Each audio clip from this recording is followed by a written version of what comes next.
Hello students, good morning and welcome to again chemistry zone. Alcohol, phenol અને ether આ ચેપ્ટરની અંદર થોડું બહુ ઘણું બધું જે એવું લાગે કે આ યાદ રાખવું જોઈએ બાળકોએ. આઈએમપી છે, જીનીટની ટિપ્સ છે, તો આજે થોડું તમને નીટ જી રિગાર્ડિંગ અને થોડુંક એક ચેપ્ટર ધીરે ધીરે આગળ વધારીએ. કાલે પાછી ઇથરની બનાવટ ભણીશું. મેં ગઈકાલે તમને એક ઇમ્પોર્ટન્ટ પ્રક્રિયા શીખવાડી હતી, કોલ્બેસ-સ્મિટ. ને આ કોલ્બેસ-સ્મિટ જે પ્રક્રિયા હતી ને બાળકો, એમાં ફિનોલમાંથી તમે શું લઈ આવ્યા હતા? તો ફિનોલમાંથી તમે લઈ આવ્યા હતા સેલિસિલિક એસિડ. ઇન શોર્ટ એવું યાદ રાખજો કે આ જે ફિનોલ છે ને એના ઓર્થો સ્થાન પર COOH ની એન્ટ્રી મારી દીધી આપણે. તો આપણે શું લઈ આવ્યા એમાંથી? Salicylic acid. હવે આ સેલિસિલિક એસિડ જે છે એને બે વાર લખવાથી યાદ રહી જાય ને, ફિનોલ ને આ સેલિસિલિક એસિડ. થોડુંક રિવિઝન થઈ જાય, તમારું રિફ્રેશમેન્ટ થઈ જાય, એ પર્પઝથી આજનો લેક્ચર લઉં છું. તો આ છે સેલિસિલિક એસિડ. હવે આ સેલિસિલિક એસિડ, જે સેલિસિલિક એસિડ છે એ સેલિસિલિક એસિડની પ્રક્રિયા CH3CO ટ્વાઇસ O. હવે નામ વિચારો 5 મિનિટ માટે કે આને શું કહેવાય. તો આ છે ઇથેનોઇક એનહાઇડ્રાઇડ અથવા એસિટિક એનહાઇડ્રાઇડ. હવે આ જે એસિટિક એનહાઇડ્રાઇડ છે એનાથી કઈ પ્રક્રિયા થાય વાસ્તવમાં? તો એસાઇલેશન થાય. શું થાય? એસાઇલેશન. હવે એસાઇલેશન એટલે શું? તો કે આલ્કોહોલ જોડે એસાઇલેશન થશે, COOH એમનો એમ જ રહેશે, પણ જે આલ્કોહોલનો H એ જતો રહેશે ને ત્યાં COCH3 આવી જશે. તો આ એસિટાઇલ જે સમૂહ છે, એસિટાઇલ એની જોડે O લાગે એટલે એસિટાઇલોક્સી થાય. તો ortho acetyloxy benzoic acid, ortho acetyloxy benzoic acid કહેવાય. ને આ ઓર્થો એસિટાઇલોક્સી બેન્ઝોઇક એસિડ એટલે મેં તમને શીખવ્યું હતું કે એસ્પિરિન. શું શીખવાડ્યું હતું? એસ્પિરિન. તો એસ્પિરિન શું છે? તો એક વેદનાહર ઔષધ છે. વેદના, શરીરમાં કોઈ જગ્યાએ દુખાવો થતો હોય ને તો એને દૂર કરે એસ્પિરિન. બીજું, એસ્પિરિન તાપ શામક છે એટલે તાવ ઉતારે. અને ત્રીજું, એસ્પિરિન લોહીને પાતળું કરે એટલે જે હૃદય રોગનો દર્દી હોય એ પેશન્ટને આ એસ્પિરિન આપે છે ડોક્ટર. હવે બીજું, સેલિસિલિક એસિડ ની ધારો કે પ્રક્રિયા થાય ફિનોલ સાથે, C6H5OH ફિનોલ સાથે પ્રક્રિયા થાય.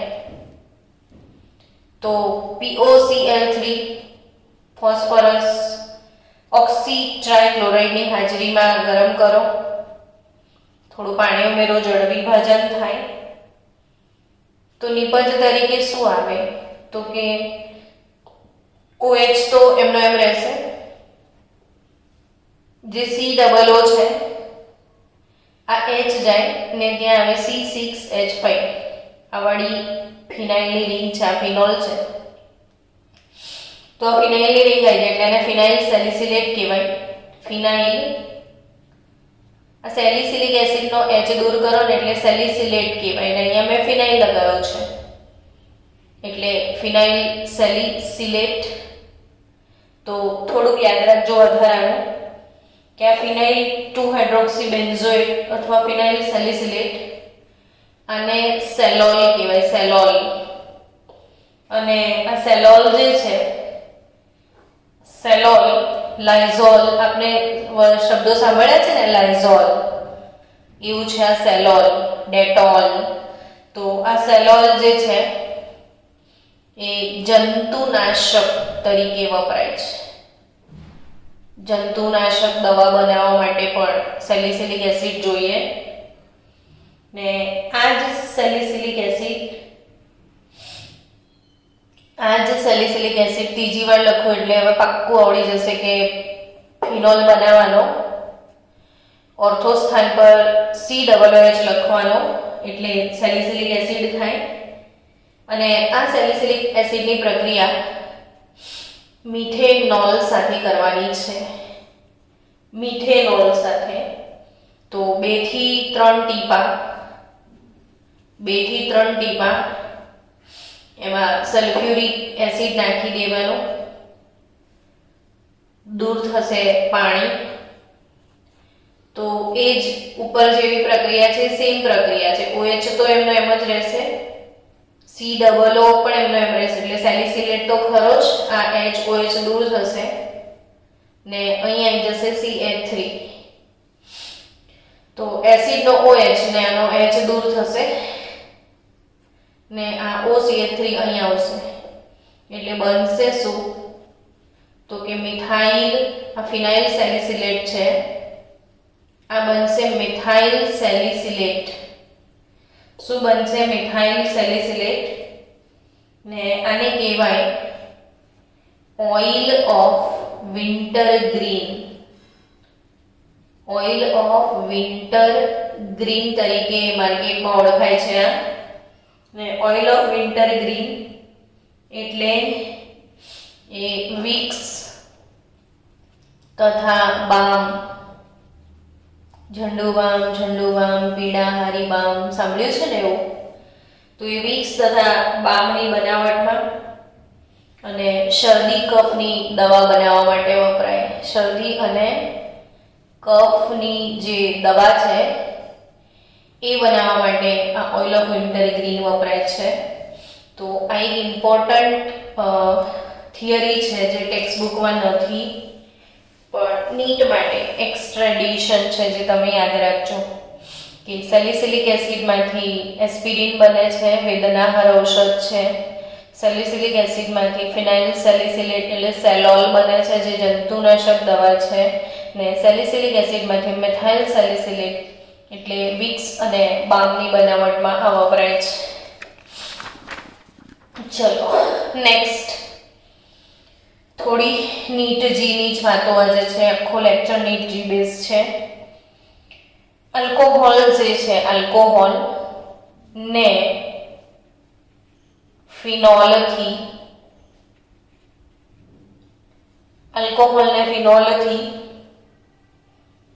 કઈ પ્રક્રિયાઓ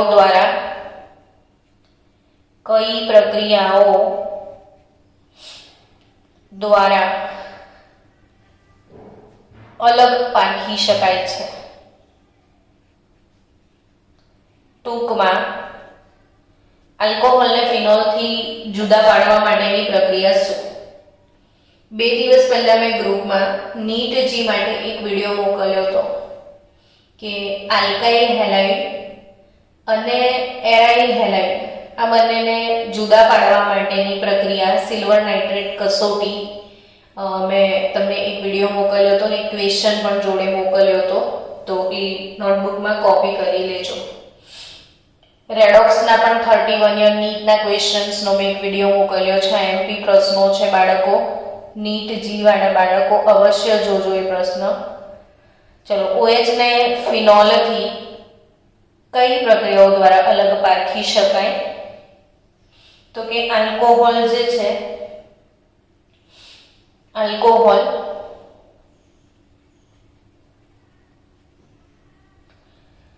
એ તટસ્થ Fe ક્લોરાઇડ સાથે, આલ્કોહોલ પ્લસ તટસ્થ FeCl3 સાથે જે એઝો સંયોગમન પ્રક્રિયા છે એ એઝો સંયુગ્મન પ્રક્રિયા આલ્કોહોલની થતી નથી. જ્યારે ફિનોલની જોડે તમે તટસ્થ FeCl3 વાપરશો તો આ ડિસ્કશન મેં પહેલા કરેલી છે કે જાંબલી રંગ આપશે. એટલે અહીંયા આલ્કોહોલ ને ફિનોલ જુદા પડી જાય કે આલ્કોહોલમાં તટસ્થ FeCl3 નાખો તો કોઈ રંગ ના આવે, જ્યારે ફિનોલમાં તમે તટસ્થ FeCl3 નાખશો તો એ તમને જાંબલી રંગ આપશે. બીજી અગત્યની વાત કે ફિનોલ આલ્કોહોલ પ્લસ બ્રોમિન જળ, આલ્કોહોલ પ્લસ બ્રોમિન જળ તો કોઈ પ્રક્રિયા નહીં થાય. તો ફિનોલની થશે તો હા, ફિનોલ પ્લસ બ્રોમિન જળ તમે યુઝ કરશો ને, ફિનોલમાં શું નાખશો? બ્રોમિન જળ, તો એ સફેદ અવક્ષેપ આપશે. કેવા અવક્ષેપ આપશે?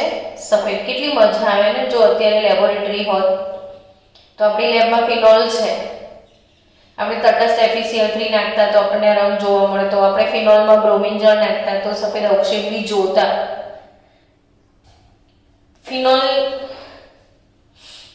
ફિનોલમાં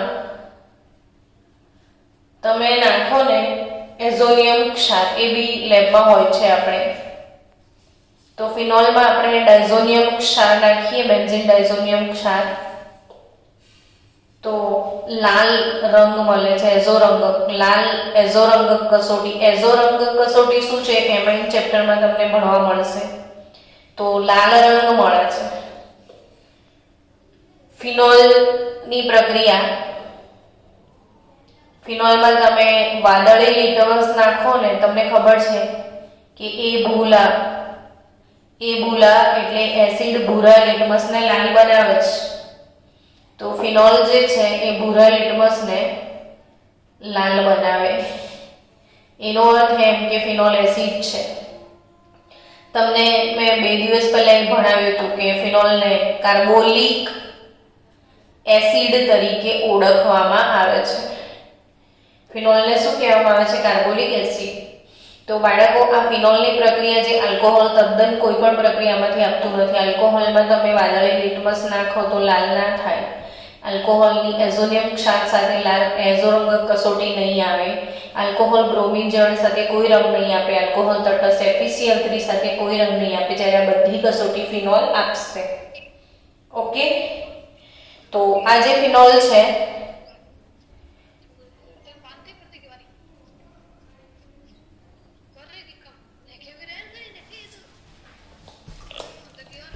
વેઇટ ફોર 1 મિનિટ.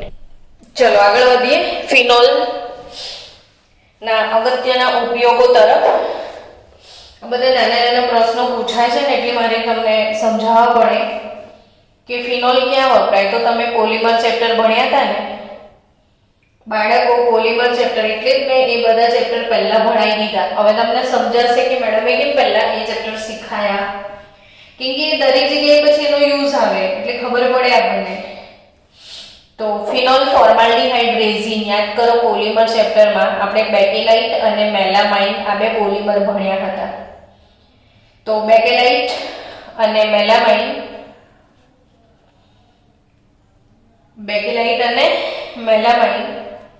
આ બંને પોલિમર ની બનાવટમાં ફિનોલ વપરાય. પછી ફિનોલ ક્યાં વપરાય? તો એઝો રંગક, લાલ એઝો રંગકની બનાવટમાં ફિનોલ વપરાય. તો એઝો રંગક ફિનોલથી બનાવાય. પછી બીજું ફિનોલ્ફથેલિન સૂચક બનાવાય. ફિનોલથી શું બનાવાય? ફિનોલ્ફથેલિન સૂચક. તમે નામ સાંભળ્યું છે ને ફિનોલ્ફથેલિનના ટીપા, પ્રેક્ટિકલ કરતા હતા ત્યારે. પછી એન્ટીસેપ્ટિક અને જર્મિસાઇડલ દવાઓની બનાવટમાં હમણાં જ મેં તમને દવાઓ બનાવીને બતાવી. ફિનોલથી સેલિસિલિક એસિડ ને સેલિસિલિક એસિડથી દવાઓ, જંતુનાશક દવાઓ. એ રીતે ઘરમાં ફિનાઇલનું પોતું કરતા હોઈએ છીએ આપણે. તો એ બી ફિનોલથી બને છે. તો એન્ટિસેપ્ટિક અને જંતુનાશક દવા બનાવવા. પછી ફિનોલ શેમાં વપરાય તો કે એસ્પિરિન, સેલોલ, મિથાઇલ સેલિસિલેટની બનાવટમાં. હું નહીં લખતી, મેં હમણાં જ ભણાવ્યું એટલે એસ્પિરિન, સેલોલ અને મિથાઇલ સેલિસિલેટની બનાવટમાં. અને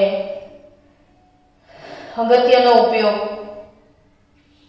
પિક્રિક એસિડ બનાવવા માટે. આપણે પિક્રિક એસિડની આ ચેપ્ટરમાં બહુ ચર્ચા કરી નહીં કે પિક્રિક એસિડ એટલે શું. તો બેન્ઝીનની રિંગ પર OH મૂકી દો એટલે ફિનોલ. ફિનોલને કયો એસિડ કહેવાય છે એવું હમણાં મેં શીખવેલું. ફિનોલ એટલે કાર્બોલિક એસિડ.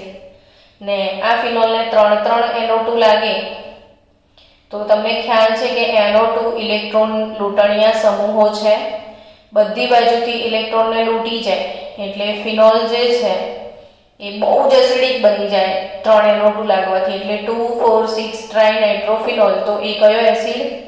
Picric acid. અને પિક્રિક એસિડ એ વિસ્ફોટકો બનાવવા માટે વપરાય. વિસ્ફોટકોની બનાવટમાં વપરાય પિક્રિક એસિડ. આજનો ટેસ્ટ બહુ પ્રમાણિકપણે આપજો.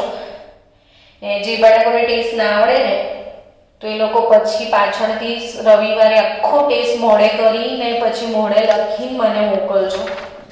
તો મને સંતોષ થશે કે ના, બાળકોએ કામ કર્યું. તમને ફાયદો થશે મારા કરતાં વધારે. ચલો આગળ વધીએ. હવે આપણે બે અગત્યના ઔદ્યોગિક રીતે બહુ જ અગત્યના હોય એવા બે આલ્કોહોલની બનાવટ ભણીએ. એમાં પહેલી બનાવટ આજે શીખી લઈએ, મિથેનોલની બનાવટ. જાગો છો ને બાળકો? શેની બનાવટ ભણી રહ્યા છીએ આપણે? મિથેનોલની બનાવટ. શેની? મિથેનોલની. તો મિથેનોલ કેવી રીતે બનાવીશું? જળવાયુમાંથી. જળવાયુ શબ્દ યાદ આવે છે? જળવાયુ એટલે શું હતું? તો કે જળવાયુ કોને કહેવાય? કાર્બન મોનોક્સાઇડ અને હાઇડ્રોજન વાયુના મિશ્રણને જળવાયુ કહેવાય.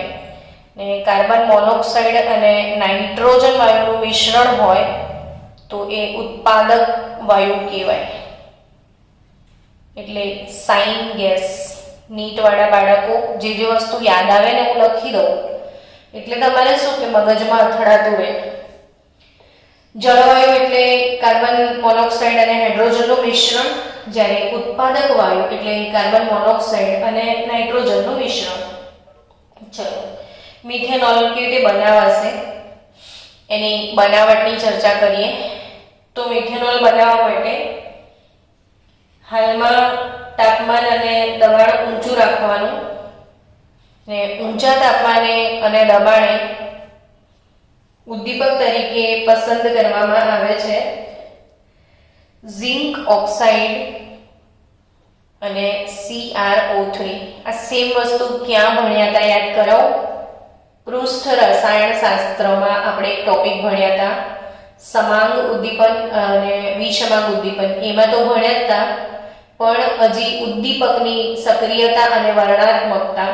ને એમાં વર્ણનાત્મકતામાં જળવાયુમાંથી મિથેન, જળવાયુમાંથી મિથેનોલ અને જળવાયુમાંથી મિથેનાલ 3 વસ્તુ બનાવી હતી.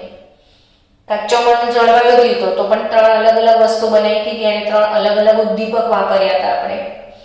તો એ આ MCQ બનશે બોર્ડનો. તો બહુ જ ધ્યાનથી શાંતિ મનમાં મેમોરાઇઝ કરી લેજો કે ઝિંક ઓક્સાઇડ ને ક્રોમિયમ ટ્રાયોક્સાઇડ એ ઉદ્દીપક. તો કાર્બન મોનોક્સાઇડ CO+ જળવાયુ. જળવાયુ એટલે CO+ હાઇડ્રોજન, 2 મોલ હાઇડ્રોજન. ઉદ્દીપક તરીકે ઝિંક ઓક્સાઇડ અને ક્રોમિયમ ટ્રાયોક્સાઇડ લેવાનો છે. 200 થી 300 એટમોસ્ફિયર દબાણ આપવાનું છે. 573 થી 673 કેલ્વિન તાપમાન સિલેક્ટ કરવાનું. તો તમને મળી જશે મિથેનોલ. શું બનશે? મિથેનોલ. આ મિથેનોલ એના ગુણધર્મોની વાત કરીએ. ચલો, કેવો છે મિથેનોલ? મિથેનોલના ગુણધર્મો. તો મિથેનોલ ખરેખર રંગવિહીન પ્રવાહી છે. કેવું છે? મિથેનોલનો કોઈ રંગ ના હોય. મિથેનોલ રંગવિહીન પ્રવાહી છે. બીજી વાત કરીએ તો મિથેનોલ સ્વભાવે બહુ ઝેરી છે. હું હમણાં સમજાવું છું આગળ કે કઈ રીતે ઝેરી છે. મિથેનોલ ભૂલથી જો પીવાઈ જાય, જનરલી લોકો પીવા માટે જે આલ્કોહોલ વાપરે છે એ પીવા માટે મિથેનોલ ના પી શકાય, ઇથેનોલ વપરાય. પીવા માટે કયો આલ્કોહોલ વપરાય? ઇથેનોલ. જો ઇથેનોલમાં ભૂલથી થોડો મિથેનોલ મિક્સ થઈ ગયો હોય અને માણસે પી લીધો હોય તો એ બહુ ઝેરી છે. ને એ મિથેનોલ એની ઓછી માત્રા, મિથેનોલની ઓછી માત્રાનું સેવન થાય, ધારો કે જરાક અમથું પીવાઈ જાય તો પણ માણસ આંધળો થઈ જાય. પહેલા તો પણ અંધાપો આવે અને વધુ પીવાય તો મૃત્યુ થાય. ને વધુ સેવન થાય તો માણસનું શું થઈ જાય? મૃત્યુ. તમે એવું સાંભળ્યું હશે કે અમદાવાદમાં લઠ્ઠાકાંડ, આટલા લોકોની મોત. એનો મતલબ શું ખબર? કે બહુ બધા લોકો ભેગા થઈને ક્યાંક ખૂણામાં આલ્કોહોલ પીધો હોય, દારૂ પીવા ગયા હોય ને દારૂ પ્રોપર ના હોય, આલ્કોહોલ પ્રોપર ના હોય ને એમાં જો ઇથેનોલની અંદર થોડો ઘણો મિથેનોલ મિક્સ થાય તો જેટલા લોકોએ પીધું હોય ને એ બધા એકસાથે મરી જાય. અને આવા અત્યાર સુધીમાં ઘણા બધા કેસ નોંધાયા છે. ઘણી બધી વાર આવી ઘટનાઓ બની છે. એટલે મિથેનોલ બહુ જ ઝેરી છે.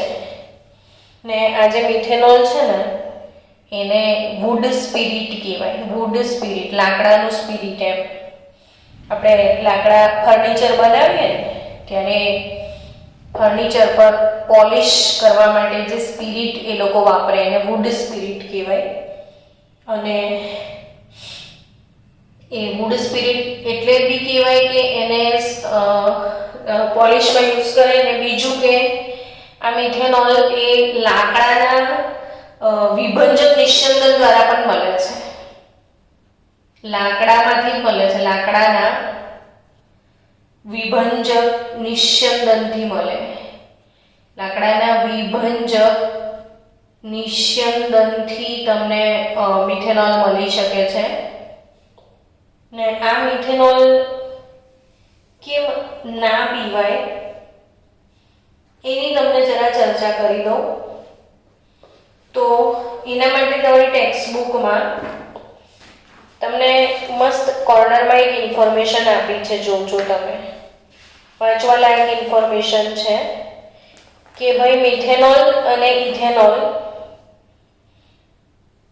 એ બોડીમાં જાય ને તો એનું શું થાય એ સમજાવો. તો કે તમે આજે મિથેનોલ પી લીધો, CH3OH પીધો, બરાબર? મિથેનોલ છે. પીધા પછી શરીરમાં જે જૈવિક ઉત્સેચકો છે એનું ઓક્સિડેશન કરી નાખે. જૈવિક ઉત્સેચકો મિથેનોલનું શું કરે? ઓક્સિડેશન. તો શરીરમાં મિથેનોલના ઓક્સિડેશનથી શું થાય? તમને ખ્યાલ છે, મિથેનોઇક એસિડ બને. એટલે એનું ઓક્સિડેશન થાય અને શું બની જશે? Methanoic acid. અને એનું રિડક્શન થાય. જૈવિક પ્રોસેસથી જનરલી રિડક્શન થાય બોડીમાં તો મિથેનાલ બને. ઓક્સિડેશન થાય તો મિથેનોઇક એસિડ, મિથેનોલનું ઓક્સિડેશન થાય તો મિથેનોઇક એસિડ બને. પણ મિથેનોલનું રિડક્શન થાય તો શું બને? મિથેનાલ. હવે આ જે મિથેનાલ છે એ મિથેનાલ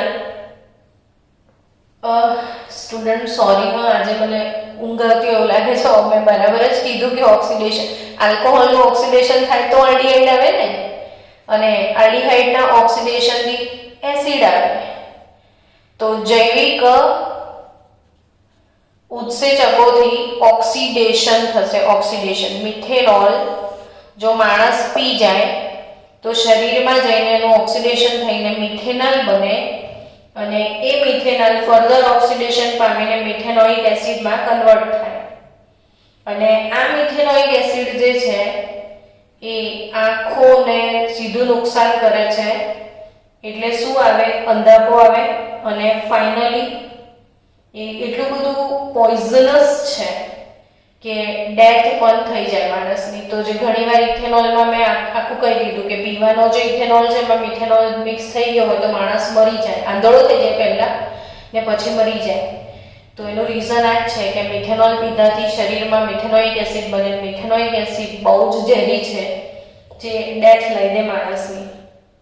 અને જો ખબર પડે તમને કે એને ભૂલથી મિથેનોલ પીવાઈ ગયો છે ને તરત જો તમે ડૉક્ટર પાસે લઈ જાઓ તો આ મિથેનોલની જે ઝેરી અસરવાળો પેશન્ટ હોય એને કઈ રીતે ટ્રીટમેન્ટ આપે છે ડૉક્ટર? તો નસની અંદર ડાયલ્યુટ ઇથેનોલ ચડાવવાનો, ઇન્ટ્રાવેનસ ઇન્જેક્શન આપવાના ને એમાં મંદ ઇથેનોલના ઇન્જેક્શન આપવાના.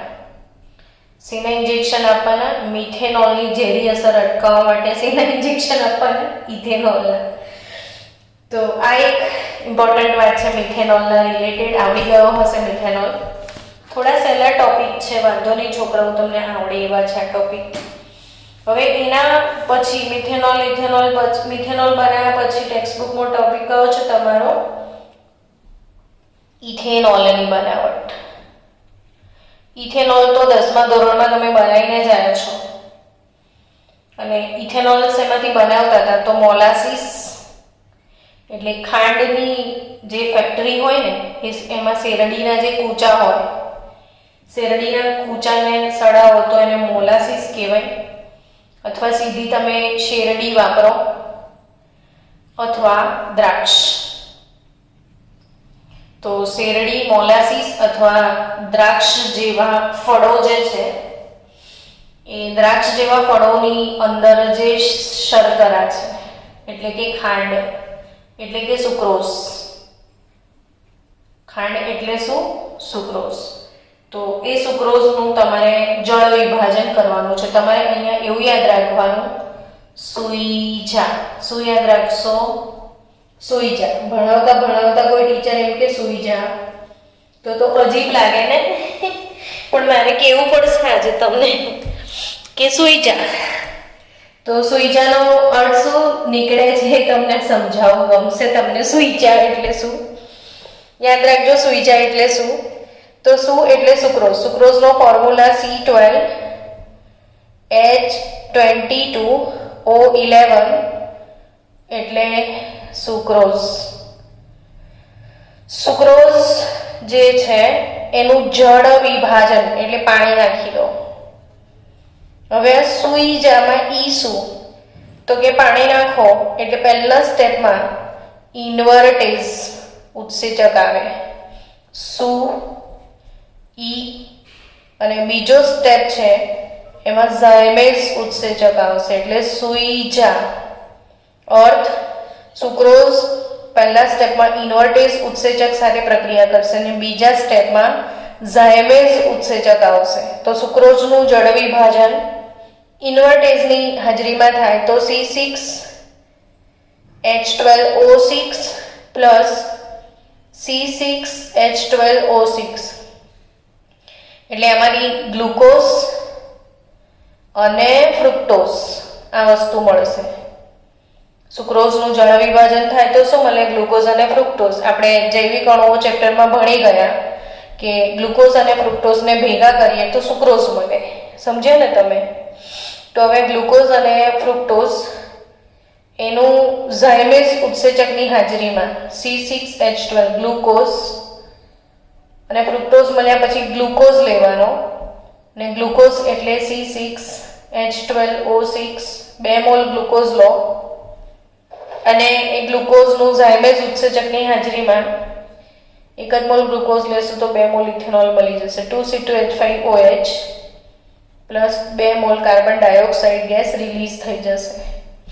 તો ફરીથી સુક્રોઝ ઇન્વર્ટેઝ ઉત્સેચકની હાજરીમાં ગ્લુકોઝ અને ફ્રુક્ટોઝમાં રૂપાંતરણ પામે અને એ ગ્લુકોઝનું ફરીથી ઝાયમેઝ ઉત્સેચકની હાજરીમાં શેમાં રૂપાંતરણ પામશે? તો ઇથેનોલ અને કાર્બન ડાયોક્સાઇડ. અને આ જે ઇથેનોલ છે બાળકો, એ બી રંગવિહીન પ્રવાહી જ છે. ઇથેનોલ કેવું છે? રંગવિહીન પ્રવાહી છે. બીજું ઇથેનોલની વાત કરીએ તો એનું ઉત્કલન બિંદુ 351 કેલ્વિન છે. ઇથેનોલનું ઉત્કલન બિંદુ કેટલું છે? 351 કેલ્વિન એ ઉકળે છે. આ રંગવિહીન હોય છે, તો એને રંગીન બનાવવાની ઈચ્છા હોય તો રંગીન બનાવવા માટે એ લોકો અંદર કોપર સલ્ફેટ ઉમેરે છે. રંગીન બનાવવા માટે શું ઉમેરે છે? અંદર કોપર સલ્ફેટ ઉમેરવામાં આવે છે આલ્કોહોલમાં. અને દુર્ગંધયુક્ત બનાવવા માટે, કોઈ પી ના જાય એના માટે, ગંધાતો બનાવવા માટે, એ તો આલ્કોહોલ બધા પી જતા હોય જનરલી, એટલે એને દુર્ગંધયુક્ત બનાવવો હોય, રંગીન બનાવવા કોપર સલ્ફેટ નાખવાનો ને દુર્ગંધયુક્ત બનાવવા એમાં પીરિડીન નાખી દેવાનું. શું નાખી દેવાનું? પીરિડીન. તો એ પીવા માટે અયોગ્ય બને, એને આલ્કોહોલનું વિકૃતિકરણ કહેવામાં આવે છે. આ ઘટનાને શું કહેવાય? આલ્કોહોલનું વિકૃતિકરણ, એટલે ડીનેચર્ડ આલ્કોહોલ. ડીનેચર્ડ આલ્કોહોલ એટલે આ જ કે આલ્કોહોલ બને તો લોકો પી જાય ને એ ઇન્ડસ્ટ્રીમાં જેટલા લોકો કામ કરતા હોય તો એકદમ કશું હાથમાં ના આવે, એટલે અંદર રંગીન બનાવવા માટે કોપર સલ્ફેટ નાખી દે એ લોકો અને દુર્ગંધયુક્ત ગંધાતો બનાવવા માટે પીરિડીન નાખી દે આલ્કોહોલમાં, એટલે લોકો પી ના જાય.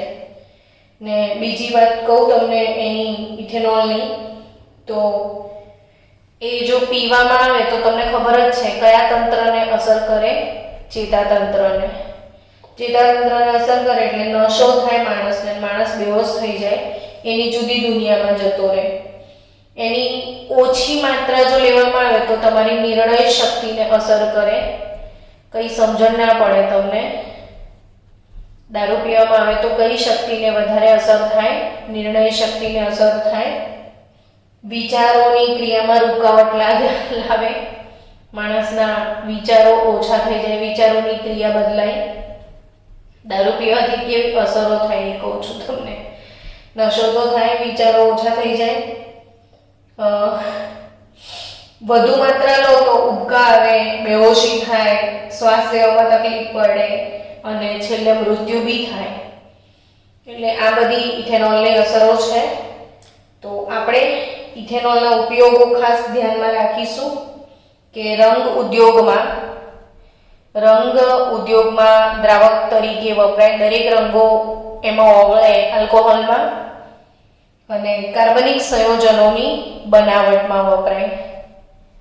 કાર્બનિક સંયોજનોની બનાવટમાં વપરાય.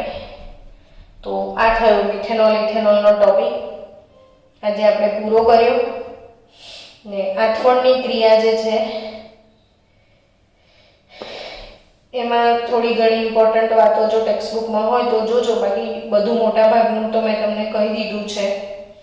તો આ થયું ઇથેનોલની પ્રિપેરેશન, ઉપયોગો, આ તે બધું ઝીણી વાતો જે પૂછાય છે તે. હવે કાલે આપણે ઈથરની બનાવટથી આગળ વધીશું. Bye bye.